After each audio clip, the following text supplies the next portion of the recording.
Okay, what we have here is a device known as a compressor on wheels, also known as the cow. Basically what this is used for is to provide motive power for a steam locomotive in cases where you either don't have a boiler or don't want to use the boiler. A good example is clubs that don't allow certain boiler configurations. Basically what this does is this goes inside a boxcar. This will go inside the refrigerator car, the yellow one that I have, and it'll sit back 4 or 5 cars in the train, and it'll sit there and provide air for the train, and it'll provide air pressure to the steam locomotive, and that'll allow me to operate it without ever building a fire in cases where I don't need to, and particularly right now since I don't have a boiler.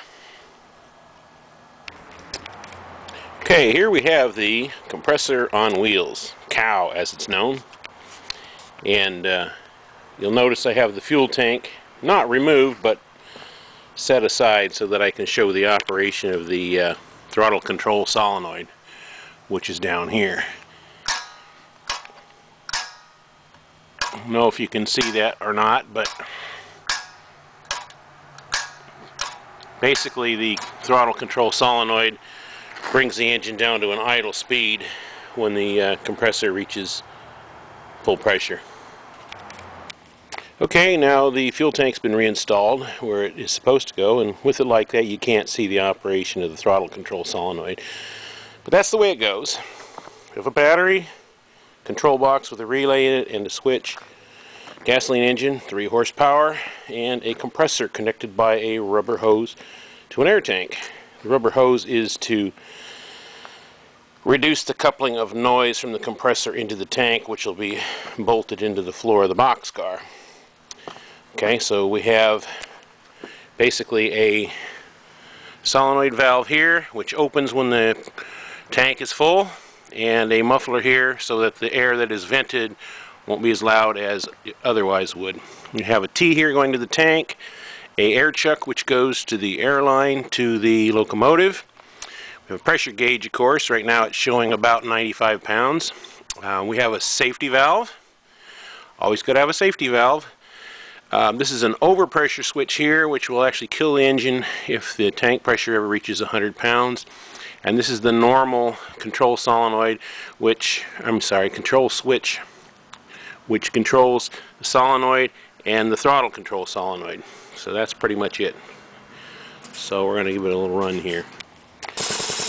Okay, I've started it up. I'm going to let it warm up a little bit before attempting to do anything with it. The tank's already full, so it's not even going to attempt to fill the tank. Once this thing warms up, I can turn the choke off and maybe operate it. Okay, so I have dumped the air, and so this can run and fill the tank, and let's give it a try. Make sure we turn the ignition switch on and then start it up.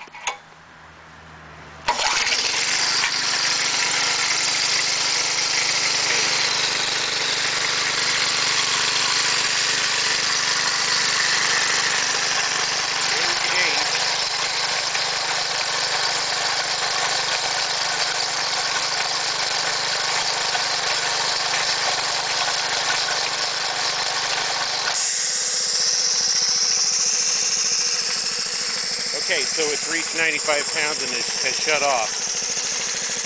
Now what we're going to do is we're going to force it to do an overpressure situation where we hold the pressure switch on and we just see what happens here.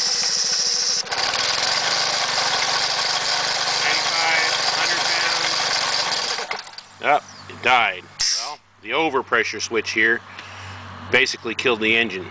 That's a safety device. Also, we have another safety device here called the safety valve. That's an ASME certified valve. That'll pop at 140 psi. And if it does, it'll pretty much dump the air all the way down to about 40 pounds, at which time we can start it again. And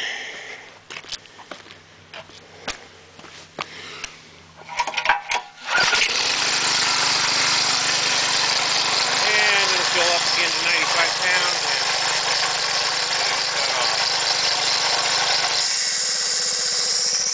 Notice just doesn't take a lot of time to get there either.